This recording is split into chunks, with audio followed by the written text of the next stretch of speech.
প্লাস্টিকময় ঘরবন্দি শৈশব দুই ভাই বোন রুজবিন আর মেহবিনের খেলার সঙ্গী বলতে রং বেরঙের প্লাস্টিকের খেলনাগুলো, যেগুলোর মাঝেই তাদের আনন্দ খুঁজে ফেরা। তবে এসব উপকরণে মিশে আছে সীসার মতো ক্ষতিকর রাসায়নিক, যা শরীরে মিশে শিশুর আনন্দকে পরিণত করতে পারে বিষাদে। আমরা যারা ঢাকা শহরে থাকি ওদের তো খেলাধুলার কোনো ব্যবস্থা করতে পারি না আমরা, যে কারণে আসলে এই ধরনের প্লাস্টিকের পদার্থ আমাদেরকে ওদের খেলার জন্য দিতে হয়। তারপরে আসলে চেষ্টা করি মাঝে মাঝে যেন মুখে অন্তত না দেয়। অনেক সময় বাচ্চা ছোট মানুষ কান্নাকাটি করলে প্লাস্টিকের এই যে খেলনাগুলো আমরা দিয়ে থাকি, এছাড়া তার উপায় নেই।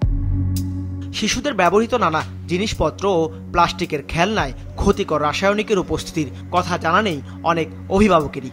আর যারা জানেন তারা নিরুপায়, কেননা শিশুর বায়না পূরণে আর কি বা করবেন তারা।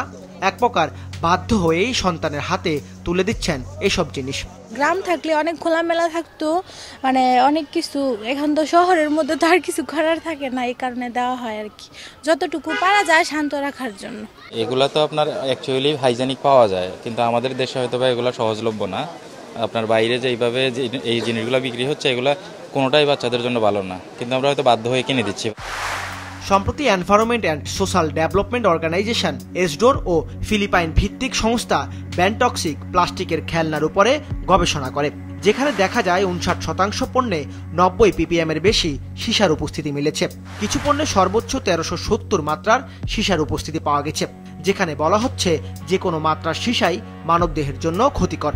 আর ইউনিসেফের এক গবেষণায় দেখা যায় সীসার বিষের শিকার দেশে 3.5 কোটির বেশি শিশু। অথচ ক্ষতিকর প্লাস্টিকের এসব খেলনা তৈরি ও বিক্রিতে নির্দিষ্ট নীতিমালা না থাকায় সস্তায় সহজে পাওয়া যাচ্ছে এসব পণ্য। মান তো অবশ্যই ভালো করা দরকার, কারণ রেট যেভাবে কম দিতেছে, মালের প্রোডাক্টও অনেক লো। একটু ভালো করলে মনে করেন প্লাস্টিকটা ভালো পাওয়া যায়। গবেষকদের মতে দেশে তৈরি নিম্নমানের খেলনা তো বটেই, আমদানিকর চীনা পণ্যেও মিলছে ক্ষতিকর রাসায়নিক। এছাড়া কাজল, লিপস্টিক, অ্যালুমিনিয়াম, সিরামিকের বাসন ও পেইন্টিং এবং রঙের কারখানা ছাড়াও বিভিন্ন মাধ্যম থেকে ছড়াচ্ছে সীসা। খেলনা বলেন, তারপরে অন্যান্য যে কসমেটিক্স আছে সেখান থেকে আসছে। সবচেয়ে বড় সোর্স হলো ইলেকট্রনিক ওয়েস্ট। ইলেকট্রনিক ওয়েস্ট সবগুলো বাংলাদেশে কয়েকটা জায়গা আছে, পৃথিবীর বিভিন্ন জায়গা থেকে এনে এখানে পোড়ানো হয়। আবার আমাদের নিজস্ব যে ইলেকট্রনিক ওয়েস্ট আছে সেটাও এখানে পোড়ানো হয়। তার থেকে বিরাট একটা পরিমাণ আমাদের অ্যাটমসফিয়ারে আছে। হলুদ, মশলা, বিভিন্ন ধরনের মশলা, সেখানে কিন্তু সীসা আছে। অর্থাৎ সীসা কিন্তু নানাভাবে আমার খাবারে চলে আসছে। একটা আইনের মাধ্যমে খাবারে তো নয়ই, এবং কোনো প্রোডাক্টেই সীসা ব্যবহার করা যাবে না, এবং এটাকে নিষিদ্ধ না করলে কিন্তু এটাকে আমরা নিয়ন্ত্রণ করতে পারবো না। স্বাস্থ্য বিশেষজ্ঞরা বলছেন সীসা শুধু খেলনা বা ব্যবহৃত বিভিন্ন জিনিসে নয়, মাটির সাথে মিশে যাওয়ায় ফসলেও মিলছে এই রাসায়নিকের উপস্থিতি। ধীরে ধীরে তার মেমোরি লস হয়, কারো পেটে ব্যথা, ডায়রিয়া, বমি, তারপর তার মেমোরি লস হয়, তার ডেভেলপমেন্ট স্লো হয়ে যায়, তার কিডনি ইনভলভ হতে পারে, তার হার্ট ইনভলভ হতে পারে, তার রক্তচাপ বেড়ে যায়, সব স্লো পয়জনের মতো কাজ করে, এবং আলটিমেটলি তার কগনিশনটা একবার এত পুয়ার হয়ে যায় তার, এবং সেই জাতিকে তখন কিছু দিতে পারে না।